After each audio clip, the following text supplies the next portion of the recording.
Hola a todos y bienvenidos a una nueva historia. Antes de empezar, me encantaría saber desde dónde me están escuchando hoy. ¿Están en el coche, en casa, quizás en el trabajo? Dejen un saludo en los comentarios y cuéntenme. Ahora sí, busquen un lugar cómodo, que empezamos. Mi mundo está hecho de metáforas y primeras ediciones. Soy profesor de literatura en un Community College de California, un universo de aire acondicionado y debates sobre el existencialismo en la obra de Borges. Mi vida transcurre en la calma de mi pequeño bungalow, con un jardín donde intento, sin mucho éxito, que crezcan las bugambillas. Mi mayor conflicto, hasta que heredé a Rocinante, era decidir si la prosa de Cortázar era superior a la de García Márquez. Rocinante no es un caballo, sino el Ford Falcon del 72 que era de mi padre. Una bestia de metal de color azul cielo, con asientos de vinilo que queman como el infierno bajo el sol californiano. Era su orgullo y su tesoro. Ahora es mi ancla a un mundo de grasa y gasolina que no entiendo y, francamente, me aterroriza. El primer viaje fue una premonición. Apenas saliendo del Freeway, en una de esas carreteras secundarias que serpentean entre campos de cultivo, el coche empezó a toser, soltó un quejido metálico y se detuvo, dejándome varado bajo un sol implacable, con el capó echando un humo blanquecino que olía a fracaso. Un tipo con una grúa, masticando un palillo, me dijo que solo había un lugar al que podía llevar una nave de estas, el taller de Nico. Nico's Auto Repair no era un taller, era un santuario del caos. Olía a una mezcla abrumadora de aceite de motor y al leve aroma de carne asada de alguna parrillada vecina. Las herramientas colgaban de las paredes con un orden que solo su dueño podía entender, y de un clavo, un viejo calendario de la Virgen de Guadalupe compartía espacio con el póster de un show de Lowriders. Sonaba una estación de radio con oldies en español. Y en el centro, inclinado sobre el motor de un Impala del 64, estaba él. Era la personificación de todo lo que yo no era. Llevaba una camiseta sin mangas que revelaba unos brazos fuertes, definidos por el trabajo y cubiertos de tatuajes. Unos jeans desgastados y manchados de grasa se aferraban a sus caderas.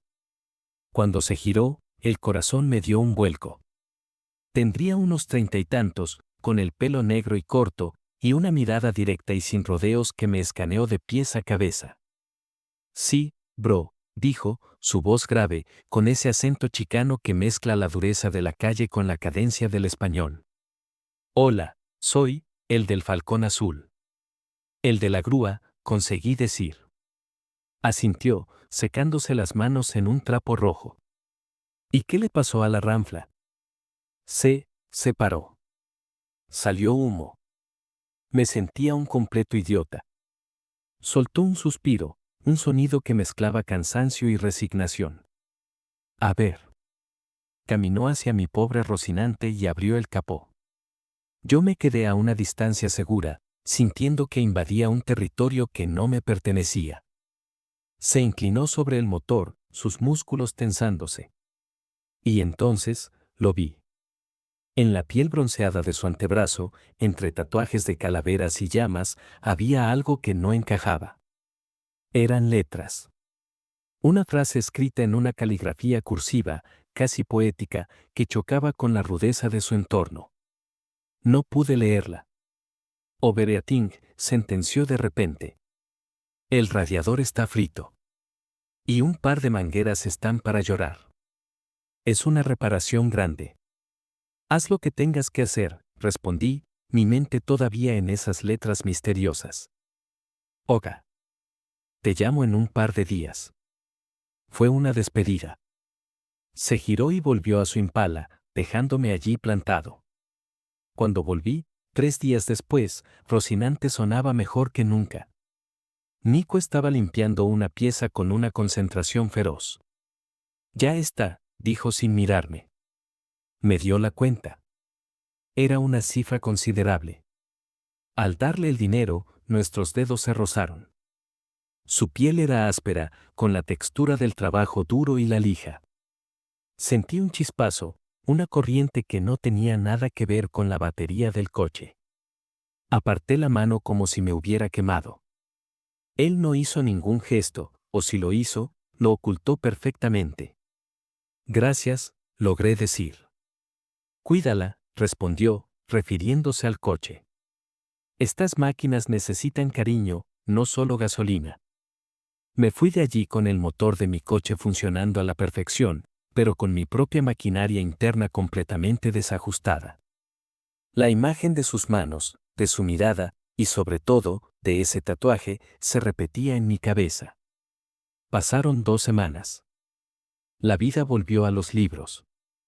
Intentaba leer a paz en mi jardín, pero las palabras se arremolinaban sin sentido. Solo pensaba en una excusa para volver.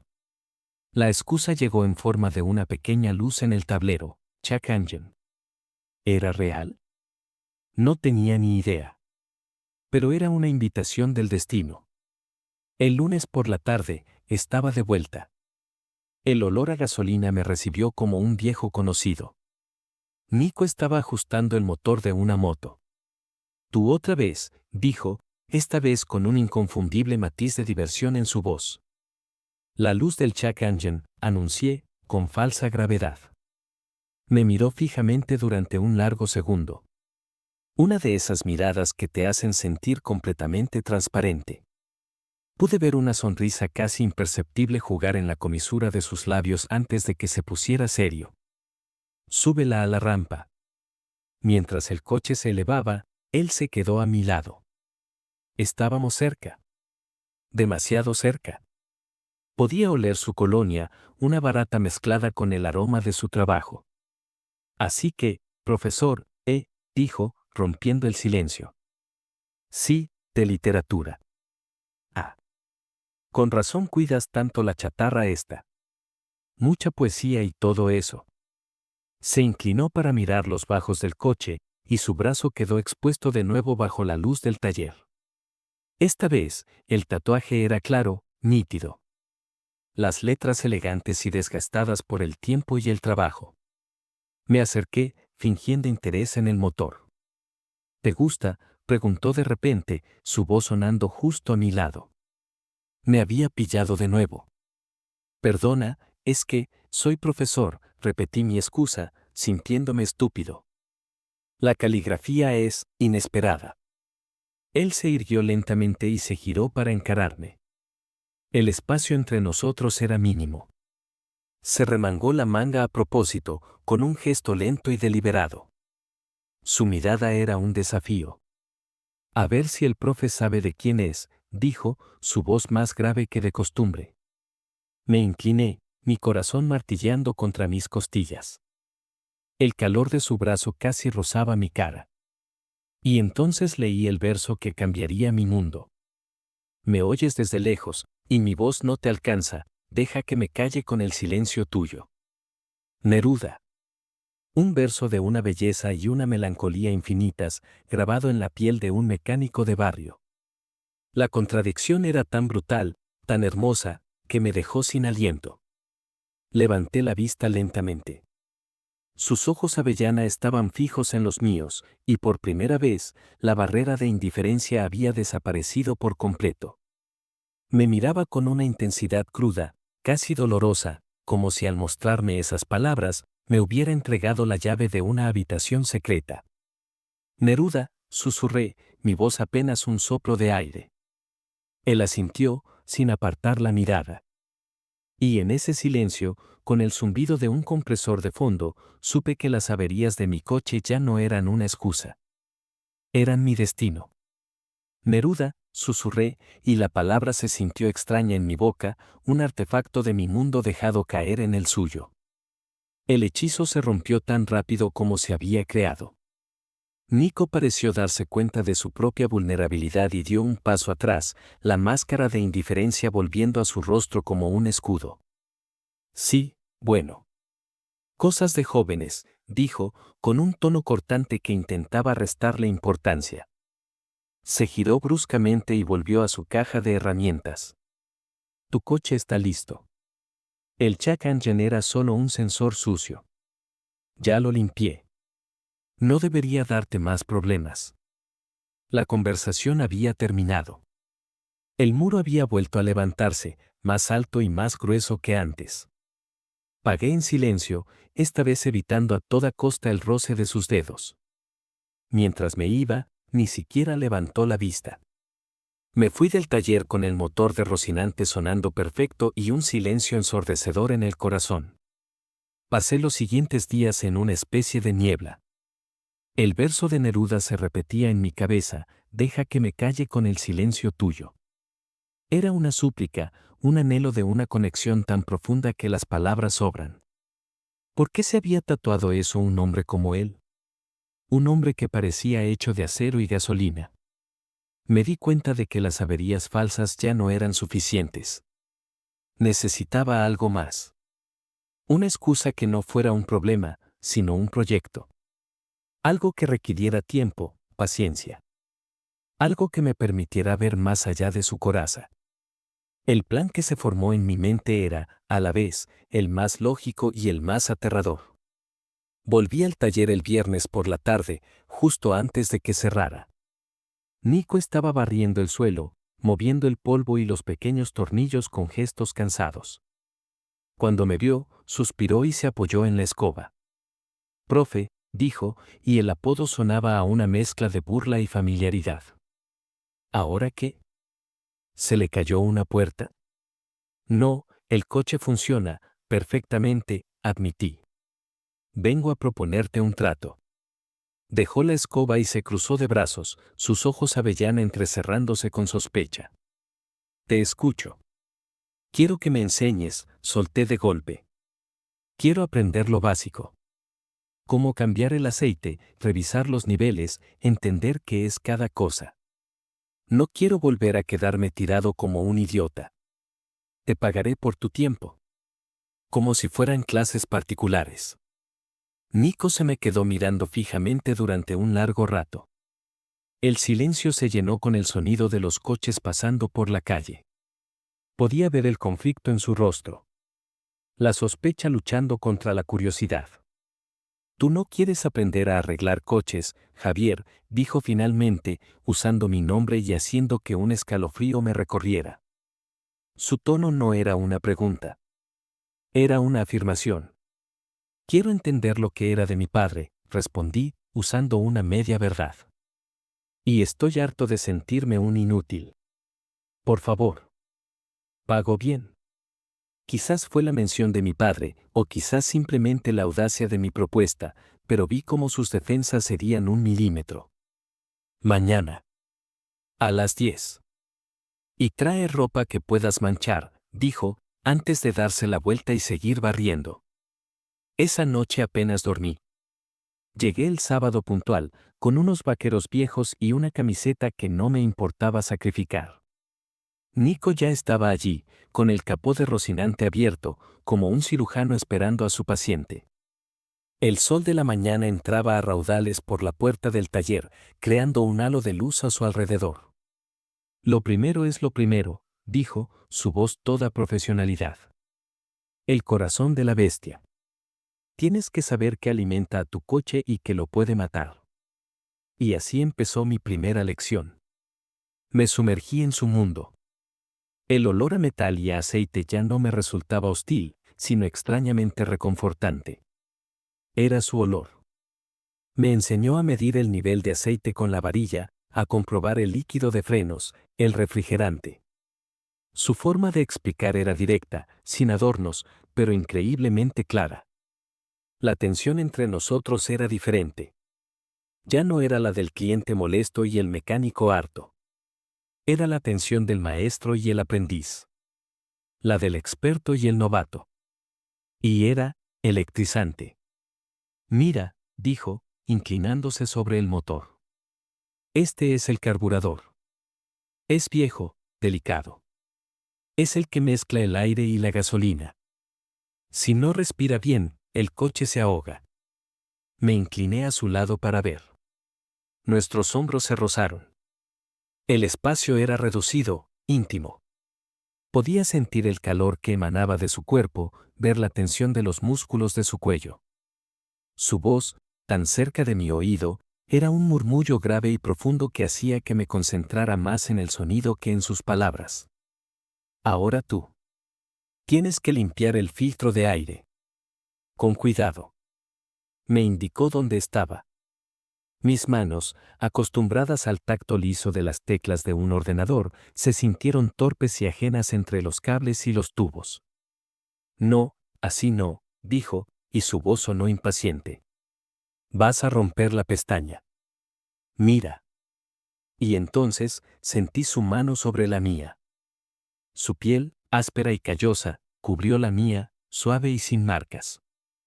Sus dedos guiaron los míos con una firmeza y una precisión que me detuvieron el pulso. El contraste de nuestras manos, una hecha para crear en el mundo físico y la otra en el abstracto, era abrumador.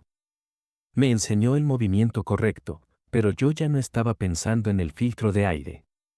Solo podía pensar en el peso de su mano, en la electricidad que recorría mi brazo. Retiró su mano tan rápido como la había puesto. ¿Entendiste? Asentí, incapaz de hablar. Continuamos así durante 1 hora. Cada explicación era una excusa para la proximidad. Cada nueva pieza del motor era un nuevo capítulo de nuestra extraña danza. Empecé a sentirme más cómodo, a hacer preguntas. ¿Y el tatuaje?, pregunté de repente, sin poder contenerme. ¿Por qué Neruda? Se detuvo y me miró. Pensé que había vuelto a cruzar la línea, pero esta vez no se cerró. Apoyó una mano en la carrocería de Rocinante y su mirada se perdió por un instante. Porque a veces, dijo en voz baja, las cosas más bonitas nacen del dolor más grande. Y ese poema, me lo recuerda. La confesión fue una grieta en su armadura, una pequeña ventana a ese pasado que tanto me intrigaba. Es uno de mis favoritos, admití. Ese libro, 20 poemas de amor, lo leí por primera vez cuando era un adolescente. Yo también, dijo él. Y esa simple frase nos unió más que cualquier contacto físico. Me atreví a recitar la siguiente línea del poema en un susurro. Oyes mi voz desde lejos y mi voz no te toca. Parece que un beso te hubiera cerrado la boca. Él levantó la vista y sus ojos se clavaron en los míos. El ruido del taller desapareció. El mundo se redujo a nosotros dos, inclinados sobre el motor de un coche viejo, hablando de poesía. Vi en su mirada un reconocimiento, una sed, una melancolía tan profunda que me partió el alma. Un coche que pasaba tocó el claxon, rompiendo el momento. Nico parpadeó, como si despertara de un trance. Se enderezó y se frotó el cuello. Bueno, profe, dijo, su tono intentando ser ligero. Suficiente poesía por hoy. Creo que tu coche y tú ya se entienden un poco mejor. Sí, respondí, mi voz ronca. Creo que sí. Sentí que habíamos cruzado un punto de no retorno. La excusa de las clases de mecánica se estaba volviendo peligrosamente real. La línea entre el profesor que quería aprender y el hombre que quería estar cerca de él se había borrado por completo. Recogió las herramientas en silencio. Yo me quedé allí, sin saber qué hacer o decir. ¿Se suponía que debía irme? ¿Debía proponer otra clase? Él terminó de limpiar su banco de trabajo. Se secó las manos en su inseparable trapo rojo y se apoyó en el capó de Rocinante, justo frente a mí. Se cruzó de brazos, y me miró con una expresión que ya no era de fastidio ni de diversión. Era seria. Intensa. Decidida. El aire se llenó de una tensión que podía cortarse con un cuchillo. Esperé a que dijera algo, pero el silencio se alargaba. El coche ya no tiene nada, dijo finalmente, su voz tranquila pero cargada de significado. ¿Qué?, pregunté, confundido. Que no le pasa nada. Ni los frenos de la semana pasada, ni el check engine de hoy. El coche está bien, Javier. Me quedé helado. Lo sabía. Todo el tiempo lo había sabido. La humillación me invadió, una oleada de calor que me subió por el cuello. Iba a disculparme, a balbucear alguna excusa patética. Pero él continuó. El coche no es el problema, dijo, dando un paso hacia mí. Su mirada era tan directa que sentí que podía leerme el alma. El problema es que tú sigues buscando excusas para volver. Me quedé sin aire. Era el final. Me había descubierto. La partida había terminado. Y lo peor, continuó, su voz bajando a un susurro ronco que me hizo temblar, es que yo sigo esperando a que lo hagas.